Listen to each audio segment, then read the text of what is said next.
Hey guys, Dave here. We all know about shake and bake. You buy the box, stick the contents in a bag, put your chicken in, give it a shake, and bake it. And it seems to come out reasonably well, but we all know there are 1,000 different ways to coat chicken, and I decided to use Doritos. Yes, plain old Doritos, and it came out absolutely delicious. So let me show you how to do this. We are going to start by grabbing up 3 boneless, skinless chicken breasts. You can use thighs as well, and cut these into strips. It's entirely up to you how you want to cut them, but I make mine, I'd say about 1.5 inches wide. Then we are going to make a dredging station with some flour and season it up with about a teaspoon of salt. Another teaspoon or 2 of ground black pepper. About the same amount of garlic powder, and you know me, there's very little I do without using garlic. Of course, we can't have garlic without onion, so some onion powder. A teaspoon of smoked paprika, and if you can get smoked, use it because it is so much better. Last but not least, let's heat things up with some hot pepper flakes. Totally optional, but so good. Now grab up your fork and give it a good mixing until everything is well combined. Moving on to our second station, we're going to crack 2 eggs into a container.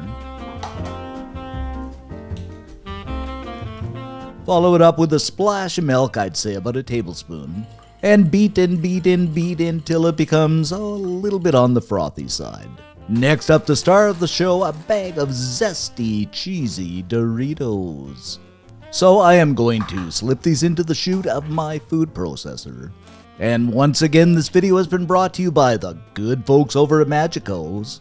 I have done a couple of other videos on this particular model, and I just love it. As a matter of fact, I don't know how my kitchen would function without it, so if you're in the market for a food processor, I will put all the links in the description below. Alright, we are just going to take a few seconds and pulse up our Doritos until we get something like this, and I have to say I'm really impressed with the texture. Now grab up those chicken strips, place them into the flour mixture, and just kind of throw them around until they are completely covered. Now for a dive into that egg mixture, and you want them completely covered again. So we'll just splash and sploosh these around for a minute or so. Then last but not least, into those Doritos, and make sure they get a really good coating and they are well covered once again. And I have to say here guys, I did use the zesty cheese, but you can use whatever flavor of Dorito you like. Alrighty then, our chicken strips onto a baking pan that I've coated with some baking spray. Then into a 375 degree Fahrenheit preheated oven for about 25 minutes. After 25 minutes, don't these look absolutely spectacular, guys? Wowzers. Of course, we'll go ahead and plate these up. I should mention too, you'll get about 12 or 15 strips out of these, depending on how thick you make them. Garnish them up with some chopped green onions just to make them all pretty like. And there they be, my friends, our Dorito coated chicken strips. In my opinion, these are much better than good old shake and bake. But of course, that's only my opinion. You will have to make them up to be the judge, and let me know in the description section below.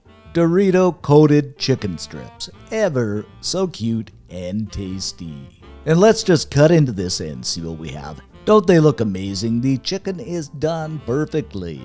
And lo and behold, they are actually for baked chicken strips. They're crunchy on the outside. Amazing.